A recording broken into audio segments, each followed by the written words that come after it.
Wyoming Territory, 1882. The wind howled across the empty plains as Zadie Whitlow stumbled down the dirt road, clutching her threadbare shawl tighter around her shoulders.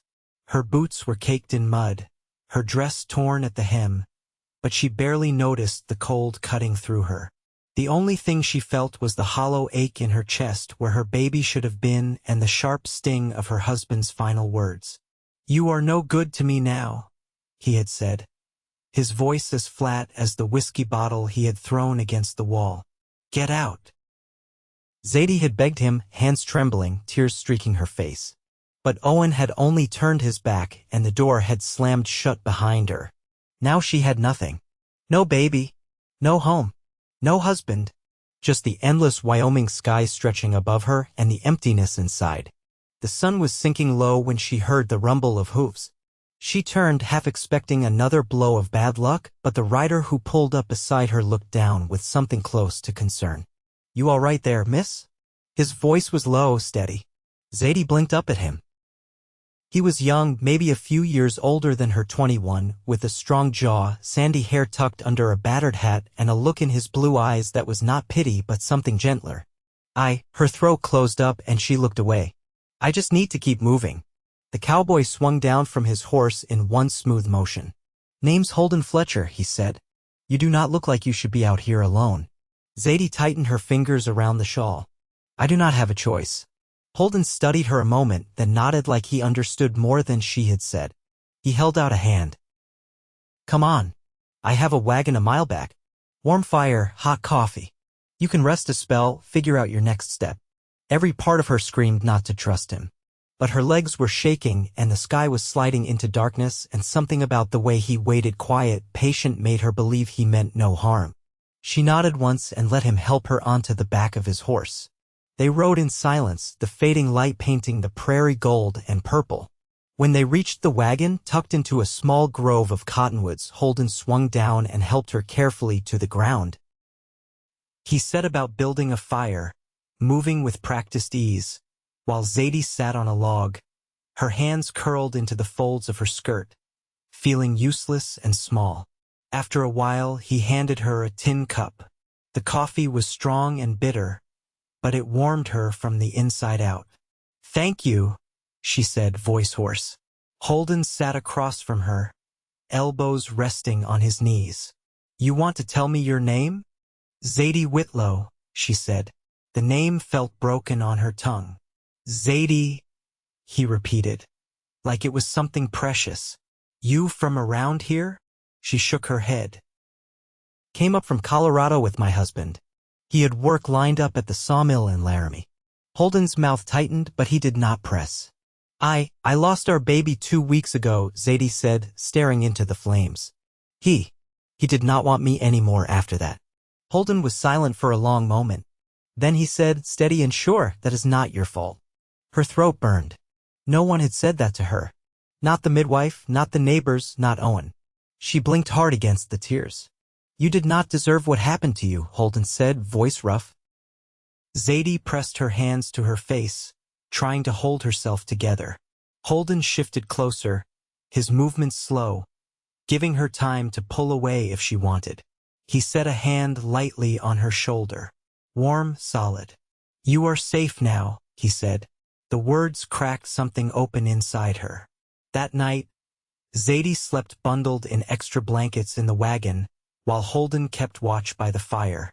She woke once to find him sitting there, his silhouette outlined against the flames, and for the first time in weeks, she did not feel afraid. The next morning, Holden handed her a plate with a slab of cornbread and a thin slice of bacon. "Where are you headed?" she asked, her voice stronger today. "Got a little homestead about 20 miles west," he said. "Nothing fancy. Just a cabin, a corral, few cows. It is enough." Zadie looked down at the plate, her appetite gone again. "I do not have anywhere to go." Holden crouched so they were eye level. "You are welcome to come with me, if you want." Her heart pounded. "Why would you help me?" He shrugged, but his eyes were steady. "Because someone should." Zadie searched his face for any sign of cruelty, any hidden motive. She found nothing but quiet kindness. "All right," she said, voice barely above a whisper. Holden smiled, and it was like the sun breaking through a storm. They packed up the wagon, and as they rolled westward, Zadie felt something she thought she had lost forever, a tiny flicker of hope. Each mile between her and her old life felt like a mile closer to something new. Holden told her about the homestead as they traveled, how he had bought it after years of driving cattle up the Chisholm Trail, how he wanted to build something lasting, something good. Zadie listened, her hands folded in her lap, feeling the warmth of his voice curl around her like a blanket. When they finally reached the cabin, a sturdy, simple place tucked against a line of hills, Holden helped her down from the wagon like she was made of glass. "It is not much," he said, almost shy, "but you are welcome here." Zadie looked at the little house, the smoke curling from the chimney, the chickens scratching in the yard. Tears blurred her vision again, but this time they were different. "Thank you," she whispered. Holden touched his hat, then offered his hand. "Come on," he said. "Let us go home." She hesitated only a second before sliding her hand into his. His fingers closed around hers, firm and sure. For the first time since that terrible day, Zadie felt like maybe, just maybe, she had found a place where she could breathe again. And maybe, just maybe, she had found someone who could help her learn how to live again. The first days at Holden's homestead passed in quiet work. The land was waking up from winter, slow and stubborn, and there was plenty to be done. Zadie kept mostly to herself, mending the worn curtains, scrubbing the hearth, gathering what she could from the thin garden patch behind the cabin. Holden never pressed her, never hovered. He moved through his days with an easy steadiness, splitting firewood, mending the corral fence, checking on the cattle at first light. One evening, after the sun dipped low and the sky turned the soft color of old muslin, Holden found her sitting on the front step, a half-mended shirt forgotten in her lap. He dropped down beside her, stretching his legs out into the dusty yard. "You ever work with horses?" he asked, brushing wood shavings from his trousers. Zadie shook her head. "No. My pa kept chickens, but that was about all." Holden tilted his head, considering. "Got a mare that could use some gentling. She is not mean, just skittish. Might do you good, working with her." "I would not know where to start," Zadie said, twisting the needle between her fingers. He smiled, slow and easy. "I will show you." The next morning, Holden led her to the small paddock where a young black mare shifted nervously, tossing her head. Zadie hesitated at the fence, the memory of Owen's anger flashing through her mind, sudden and sharp. "She ain't looking to hurt you," Holden said, voice low. "She just don't know what to expect yet." Zadie tightened her fingers around the rail. "I am not sure I do either." Holden gave a soft chuckle. "That is all right. You and her can figure it out together." He showed her how to stand quiet, how to let the horse come to her instead of reaching out too fast. Zadie watched the way Holden moved, patient and sure, and tried to match it. It took time, but after a while, the mare's ears flicked forward, curious, and she edged closer. "That is it," Holden said, a thread of pride in his voice. Zadie reached out slowly, her hand brushing warm, velvety fur. The mare snorted but did not pull away. Something loosened deep in Zadie's chest, something she had not realized she had been holding tight. That night, they ate by the fire, the stew thick with wild onions and bits of salt pork. Holden leaned back in his chair, one boot crossed over his knee. "You got a trade?" he asked between bites. Zadie set her spoon down. "I can sew some. My ma taught me. Took in mending for the neighbors back home." Holden nodded thoughtfully. "There is a town about a half-day's ride from here. Small place, but folks always need repairs. Might be a way for you to earn a little if you want." Zadie swallowed hard. "You would let me stay here? Even if I could not pay for it?" Holden's brows drew together. "Zadie, you do not owe me a thing. You are not a burden here." The fire popped, sending a shower of sparks up the chimney. Zadie looked down at her hands, the knuckles still raw from too many hard days.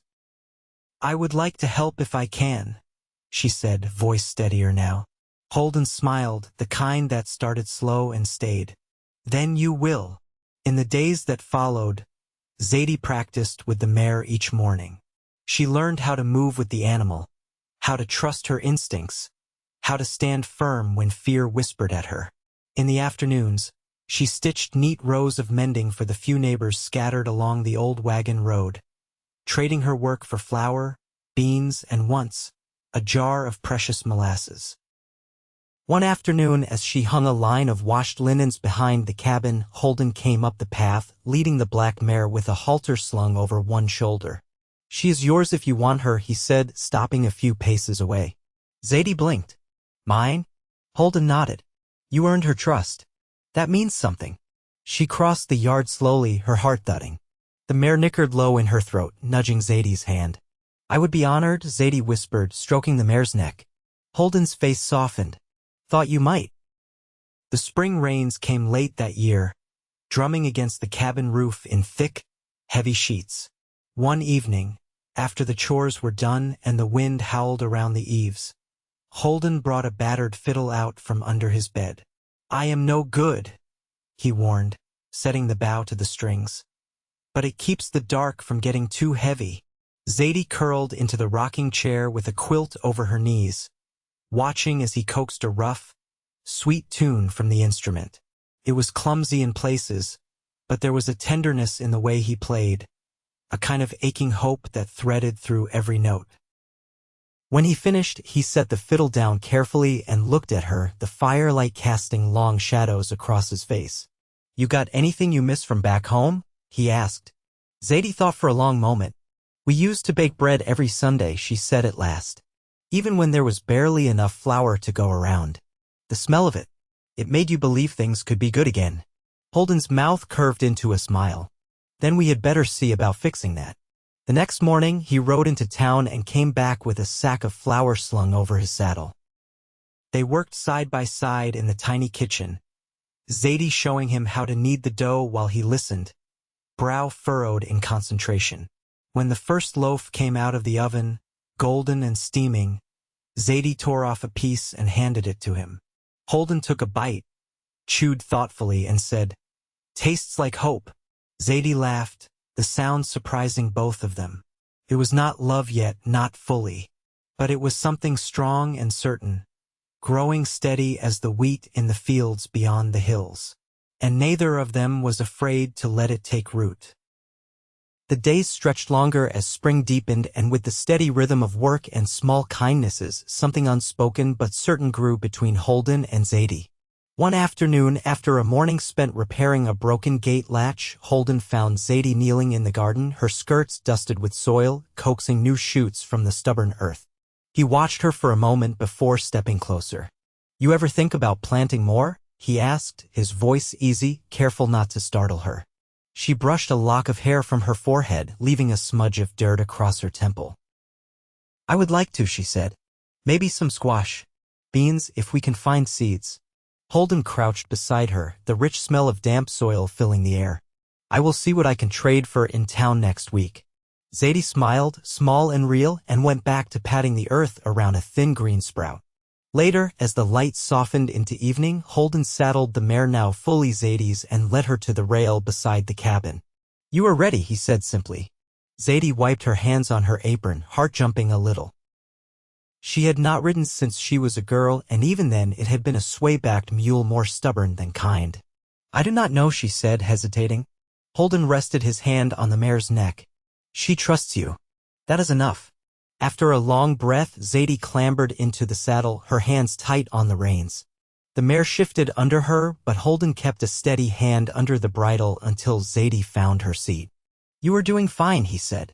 She nudged the mare forward at a walk, Holden keeping pace beside her. They circled the yard twice before Zadie loosened her grip, letting the mare move more freely. When she finally swung down, her face was flushed, her eyes bright. "You reckon I could ride into town myself someday?" she asked, half teasing.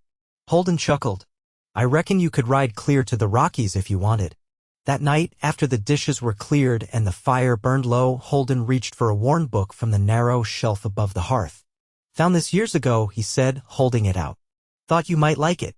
Zadie turned the book over in her hands. The leather cover was cracked, the pages soft from use. It was a collection of poems, simple ones about prairie grass and river crossings and the way the stars looked on cold nights. I used to read by lamplight back home, she said, her voice soft. Holden leaned back in his chair. You want to read some now? Her fingers traced the faded lettering. Maybe tomorrow. The next morning, Zadie found a small wooden box left on the kitchen table. Inside lay a handful of bean seeds, a few squash, and a folded scrap of paper with careful handwriting. Planned after the last frost. She pressed her hand to the box, feeling the warmth of the gesture. Later that day, as they sat side by side mending tack by the barn, Holden glanced over at her. You ever thought about staying on for good? He asked. Zadie tied off a stitch, setting the needle aside before answering. I have thought about it. Holden rubbed the back of his neck, looking more unsure than she had ever seen him. I would like that. You staying. Zadie studied him. This man who had offered her nothing but patience and a place to mend herself. I would like that too, she said. Holden's shoulders eased and the quiet between them became something settled, something certain. They spent the rest of the afternoon replacing worn leather, the sun warm on their backs, the scent of fresh earth and new beginnings heavy in the air. In the cool hush of twilight, Zadie stood at the edge of the porch watching the last light bleed from the sky. Holden joined her, close but not crowding. I never thought I would find a place like this, she said, her voice barely above a whisper. Holden tipped his hat back, looking out over the land they were shaping together. Sometimes you have to lose everything to find what is real. Zadie turned toward him, the weight of grief and fear falling away like old skin. She reached out, her hand finding his, rough and warm. He laced his fingers through hers without hesitation. They stood there a long while, the world settling around them, the future opening wide and steady before them. No promises spoken, none needed. It was there in the way they held on, a quiet, enduring bond, stronger than any words. The first true warmth of summer had settled over the land by the time Holden finished building the new addition onto the cabin. It was not much, just a single room framed from rough pine and chinked with clay, but it felt like a promise every time Zadie passed her hand along the smooth threshold.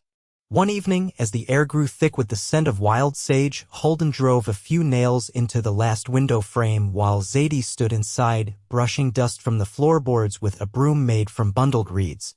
You think you will like having some space of your own? Holden asked, setting the hammer down with a soft thud. Zadie leaned on the broom handle, studying the simple room. I think it will feel more like a home.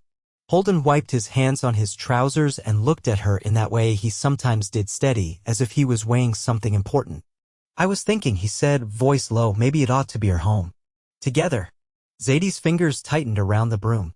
She had known, in the quiet way a person knows when rain is coming, that this might be where the road led. Still, hearing it aloud made her heart stumble. She stepped closer, looking up at him. Are you sure you want that? Holden's eyes crinkled at the corners. I have not been so sure of many things in my life. But I am sure of you. The words settled between them, heavy with meaning but without urgency. Zadie let herself feel it the way the earth felt after a long drought when the first real rain soaks deep. I want that too, she said, the truth shaping itself on her tongue without fear. Holden let out a slow breath, then, careful as always, he reached for her hand. His fingers were calloused, but his touch was gentle. We can take our time, he said. Build it right. Zadie smiled, a small, fierce thing. We already are. A few days later, they rode into town together, Zadie sitting tall on her mare, Holden matching her pace on his sturdy gelding. The road wound through rolling grasslands, the sky wide open above them, and for once, Zadie did not feel the weight of what she had lost pressing down on her shoulders. She felt only the lightness of what was ahead. At the town's small mercantile, they traded eggs and mended tack for a tin of coffee, a bolt of muslin, and a small blue enamel kettle. Holden insisted on the kettle, saying every home needed a proper one. As they loaded the supplies onto the wagon, an older woman with a kind face and a bonnet tied snug under her chin approached. You folks setting up house? She asked, her eyes bright. Holden tipped his hat. That is the plan. The woman smiled, then pressed a small wrapped bundle into Zadie's hands. A gift, she said. Nobody should start a home without something sweet. Zadie unwrapped it carefully to find a small jar of preserved peaches, golden and glistening in the sun. Her throat tightened, but she managed to thank the woman before she walked away. As they rode back to the homestead, Holden glanced over at her. "You all right?" Zadie cradled the jar in her lap. "I am more than all right." The weeks that followed were filled with the kind of work that stitched lives together, building shelves, digging a second well, stringing up laundry lines between the cottonwoods. They planted the new seeds, the squash vines curling low and green across the tilled earth, and built a chicken coop from salvaged boards. One evening, as the sun burned low behind the hills, Holden set a simple wooden ring in Zadie's palm. It was smooth and warm from his pocket, carved from a piece of cedar. "I wanted to give you something," he said, his voice rough with emotion he did not try to hide. Zadie turned the ring over in her hand, feeling the care in every line of it. "I have never had anything made just for me," she said, her voice catching. Holden stepped closer, his hand covering hers. "You will have a whole life made just for you, if you want it." The tears came, quick and fierce, but she did not turn away. She let him see them, let him see all of her. "I want it," she whispered. Under the open Wyoming sky, with the scent of new earth and wood smoke weaving through the air, she slipped the ring onto her finger. Holden pulled her into his arms, slow and sure, and she went willingly, laying her head against his chest where his heart beat strong and steady. They stood there until the stars blinked awake overhead, two souls who had lost nearly everything, finding their way back to something whole. Inside the cabin, the fire burned low, casting soft light across the newly built shelves, the folded muslin, the blue enamel kettle. The little room held the scent of peaches and dreams stitched carefully back together. And in that place, in that moment, Zadie knew she had found not just shelter, but a home built not from timber and nails alone, but from the steady, enduring love of the man who had given her hope again. The first harvest from their small garden came in late August, heavy with ripe squash and green beans thick on the vine. Zadie knelt in the warm earth, gathering what she could into her apron, her cheeks flushed from the sun. Holden came from the pasture, wiping his brow with the back of his hand, his shirt damp with honest work. "You reckon we can put some by for winter?" Holden asked, setting down a crate he had carried from the barn. Zadie nodded, brushing a strand of hair from her face with the crook of her arm. "My ma taught me how to pickle and dry some things. We can make it last." Holden crouched to help her, his hands careful as he picked through the vegetables. "Good. I would rather see us through than go lean come February." As they worked, Zadie caught the way he glanced at her, not with the tentative kindness of their early days, but with a settled, steady affection that needed no words. She smiled, and he answered with a quiet, contented look of his own. That evening, after the jars were sealed and lined along the pantry shelves, Holden dragged a battered table out into the yard. He fetched 2 chairs and set a candle stub in the center, lighting it against the creeping dusk. "I thought maybe we ought to celebrate a little," he said, lifting a tin cup in a mock toast. Zadie laughed, low and warm. "What are we celebrating?" He leaned back in his chair, eyes glinting in the soft candlelight. "First harvest. First home. First real start." She lifted her own cup, the water inside tasting sweeter than any fine wine. "To firsts, then." The candle guttered as the breeze picked up, but neither of them moved to go inside. The stars wheeled overhead, brilliant and scattered across the sky like a spilled sack of sugar. They sat together, the quiet between them easy as breathing. After a time, Holden set his cup down and looked at her, his expression serious. "I was thinking," he said, his voice low, "maybe we ought to make it proper." Zadie tilted her head, heart beating steady and sure. "Proper." He reached into his pocket and pulled out a narrow strip of cloth, white and clean. He held it out to her. "My ma tied this around her wrist when she married my pa, said it was a promise you could see every day. I reckon we could do the same." Zadie took the cloth, feeling the weight of it, simple and true. She rose from her chair and held out her hand. Holden stood, taking her fingers gently in his, and with slow care, he tied the cloth around her wrist in a neat knot. "There now," he said, voice rough with feeling. "You are mine and I am yours." Tears blurred her vision, but she did not look away. "Always?" Holden leaned down, his forehead resting against hers, the candle flickering between them. No preacher's words, no grand ceremony, just two people choosing each other, plain and strong. The next morning, they started work on a second corral, the wooden posts stacking neatly under Holden's steady hammer. Zadie rode into town once a week now, trading eggs and beans for cloth and salt, her mare sure-footed and quick. One afternoon, as she returned from town, a small bundle tucked in her saddlebag, Holden met her at the gate, wiping dust from his hands. "You get what you needed?" he asked. She nodded and pulled the bundle free, unwrapping it to reveal a length of soft linen, pale as morning light. "I thought we could make curtains," she said, her eyes shining. Holden grinned. "A full, easy thing. It will be good to have a bit more color in the house." Fall crept in slow, the mornings sharp with frost and the evenings thick with wood smoke. Holden stacked cords of firewood against the cabin, while Zadie stitched the linen into simple curtains, her fingers nimble and sure. One evening, after the first snow dusted the hills, Zadie stood at the window, watching the white settle over the fields. Holden came up behind her, wrapping his arms around her waist. "You warm enough?" he asked, his breath stirring the hair at her temple. She leaned back into him, letting his strength fold around her. More than enough.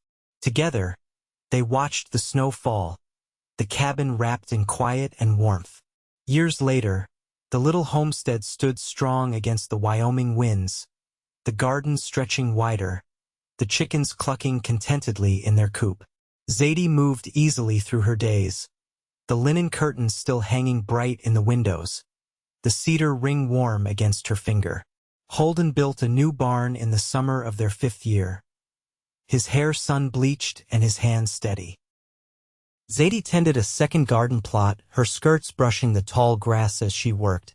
In the evenings, they sat side by side on the porch, feet bare, the sky deepening into velvet. Holden would run his thumb along the cloth still tied at her wrist, frayed now but strong as ever. "You ever think about how far we have come?" he asked once, his voice rough with wonder. Zadie rested her head against his shoulder, the scent of hay and sun on his skin. "Every day." They built a life not from grand gestures, but from 1,000 small acts of care. A pot of coffee left warming, a hand steadying a ladder, a smile shared over a row of green beans pulled from the earth. And when the nights grew long and the wind rattled the windows, they only drew closer, two souls who had found, against all odds, a home in each other. Their love was not loud, but it was deep, rooted in the hard soil of loss and hope, watered by every shared burden and quiet joy. And in that simple, enduring life, they found their forever.